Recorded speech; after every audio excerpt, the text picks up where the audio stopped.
12 বছরের ছেলে ট্রেনের মধ্যে চড়ে, টিকিট না দিয়ে নামে যায়, ঘরে এসে বলে আজকে ট্রেনের টিকিট না দিয়ে চড়ে চলে আসছি। সবাই বলে যে কি চালাক ছেলে, টিটি থেকে বেঁচে গেছে। কেউ চোর বলে লোকে।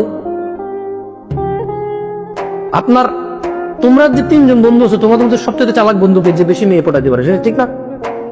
ও হচ্ছে চালাক, ও হচ্ছে চালাক বেশি, কারণ ও বেশি জানা করতে পারে। কি আমি কি ভুল বলছি? তোমাদের মধ্যে তোমাদের স্কুলে যে ছেলে মেয়ে তোমরা একসাথে পড়ো, কোন মেয়েটা বেশি ভালো? যে মেয়েটা তোমার চিঠিটা তোমার পছন্দের মেয়েটাকে দিয়ে আসে এবং খুব বুঝেছে যাতে তোমার সাথে প্রেম করো, মেয়েটা বেশি ভালো না? মন নরম না মেয়েটা? These are the definition of softness. বাংলাদেশে মন নরমের ডেফিনিশন হচ্ছে তোমার প্রেমপত্র পৌঁছে দেওয়া। বাংলাদেশের চালাকির ডেফিনিশন হচ্ছে চুরি করতে জানা, কাউকে ধোকা দিতে জানা।